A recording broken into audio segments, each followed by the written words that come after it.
여러분도 기억하시겠지만, 유코아 아울렛 안에 약 소극장이 한 30여 개가 있었습니다. 그 공연장이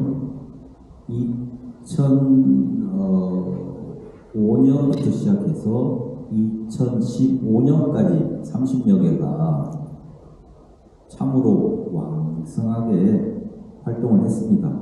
여러분들, 우리 여기 앉아 계시는 분들도 같이 유코아 공연장 안에서 아마 공연을 하신 기억이 있을 겁니다. 그게 이제 16년 정도부터 문을 닫기 시작해서 2022년 현재는 아마 모든 전관이 폐관을 하는 걸로 알고 있습니다. 그게 왜 그렇게 됐냐? 이건 분명히, 제가 이런 자리가 있고 미리 좀 알았으면 좀 더 촘촘하게 또 이렇게 좀 자료 조사도 하고 팩트 체크를 확실하게 했을 텐데, 문을 다 닫은 건 확실한데 이게 결국 이제 관객이 없기 때문에 문을 닫았지 않겠습니까?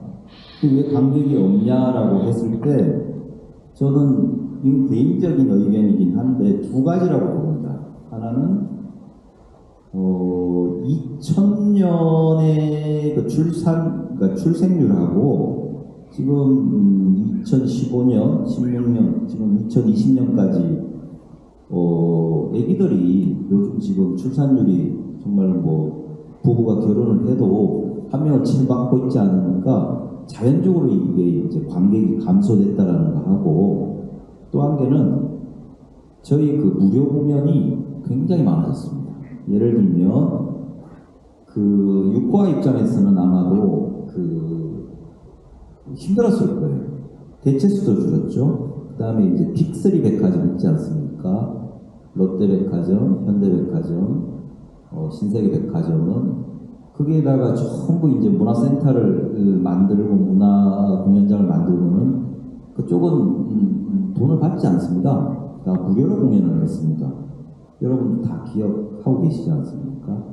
그리고 또 이렇게 지원 사업 때문에 이제 무료 공연들이 점점 많아지니 유코아 입장에서는 좀 버틸 수가 참 힘들었겠다라는 생각을 유추를 해봤습니다. 요거는 나중에 좀 더 촘촘하게 한번 조사를 한번 해보겠습니다.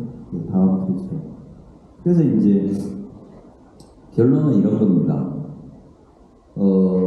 예술 경영의 시대였죠. 예술 경영의 시대에서 예술 행정의 시대로 돌아온 게 아닙니다. 그러니까 이제 경영의 시대는 매출을 놓고 따져야 되지 않겠습니까? 근데 이제 행정은 예산을 놓고 따지죠. 그리고 이제 경영을 했을 때는 예를 들면 유코아 백화점 안에 소극장은 인간이 운영을 했었던 거고, 지금 저희가 2022년 현재 한국문화예술회관연합회 소속 극장이 현재 225개입니다.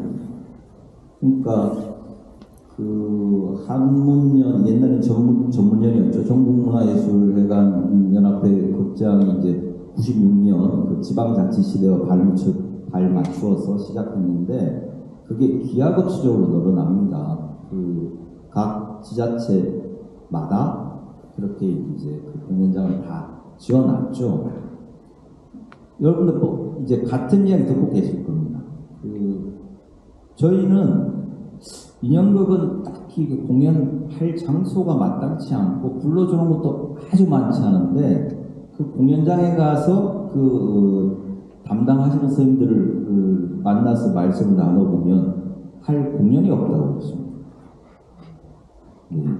그게 이제 아마 저희 지금 이 인형극장 2001년 지원 극장들이 보통 이 지방에 가면 이런 사이즈, 복합 사이즈의 공연장을 짓지 않습니까? 이 공연장은 저희 인형극 협회원 지금 100여 개 단체 회원들이 하기에는 이 공연장은 저희한테는 좀 맞지는 않습니다. 사실 사이즈가 크죠. 이 정도만 여기를 채우려고 그러면 공연이 이 공연장을 채우려면 여기에 맞는 공연을 만들어야 되는데 이런 문제가 있겠죠. 예, 다음으로 넘어가는 것 같습니다. 그래서 이제 저희가 이제 협업하고 뭐 상주단체, 아트마켓 등등을 통한 제가 그 앞에 말씀 하나 놓쳤는데 그러고 나서 이 공연장이 커지고 그 관객과 이렇게 소통을 하다 보니까 제가 처음 봤던 인형극들은 다 이렇게 막 뒤에서 하던 인형극이 대다수라고 해야 되는데 그 어느 순간부터 배우들이 막 앞으로 나오기 시작했습니다. 그래서 그것도 이 공연장의 영향을 좀 받은 것이 아닌가 또 그렇게 한번 저 나름대로 한번 생각해 보기로 했습니다. 네, 다음 편으로 넘어가겠습니다. 이런 변화를 지난 코로나19 이후로 공연 사업이 그 지원 정책에 또 좀 더 이렇게 저희가 조금 더 의지하고 편중되어 있지 않을까라고 하는데 그럼에도 불구하고 결국은 당분간은 저희가 지원을 또 받아야겠죠. 근데 또 자생력도 키워야 되겠고 요것도 이야기가 뉘앙스가 조금 다른 이야기인데요. 이게 이제 창작자 중심의 어떤 것과 관객 중심의 어떤 뭔가가 있지 않습니까? 근데 대한민국 연극제가 21세기 들어서 22년간은 어떻게 보면 창작자 중심의 연극제였는데 내년부터 관객 중심으로 조금 바꿔보겠다고 무게 중심을 이렇게 바꿔보기로 했습니다. 그런 것도 저희들도 조금 생각을 좀 해봐야 되는 부분이 아닌가 생각을 해봤습니다. 아직 남았나요? 네.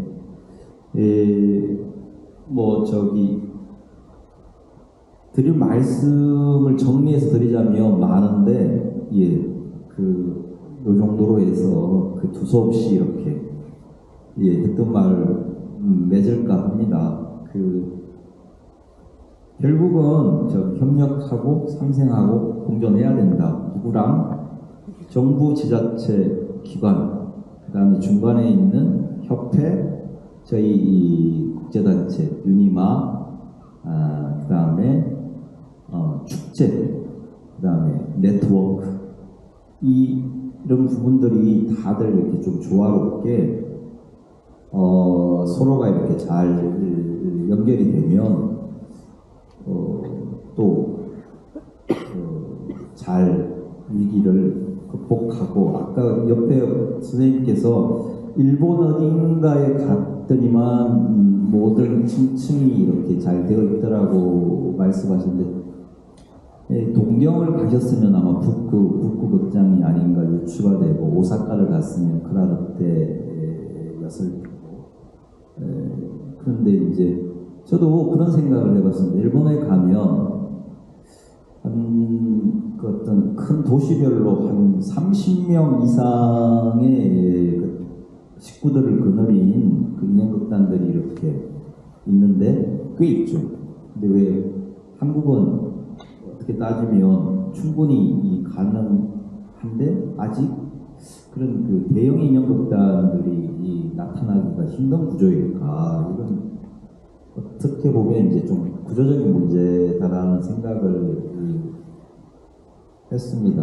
그러면 이런 구조적인 문제를 어떻게 해결을 해야 되는가에 대한 부분은 또 다른 차원에서 이야기를 한번 해봐야 되는데 결국은 시간 문제인 것 같습니다. 다 여기에 앉아 계시는 우리 이 극단의 대표님들께서 뭐 3년 또는 5년, 길면 한 10년 내로 그런 정도의 덩치를 가진 극단들을 이끌지 않을까, 아마 이끌어 주실 것이다, 곧 나타날 것이다, 저는 그렇게 생각을 합니다. 기회가 되면 그 부분에 대해서는 다시 한번 시간을 가지고 말씀을 나누는 걸로 하겠습니다.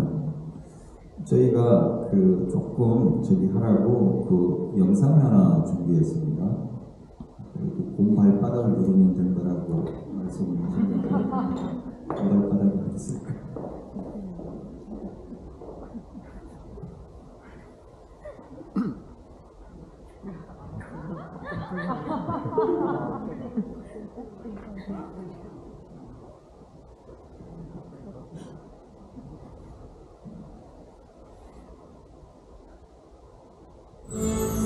이 분간 이걸로 마무리하도록 할까 합니다.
네, 감사합니다.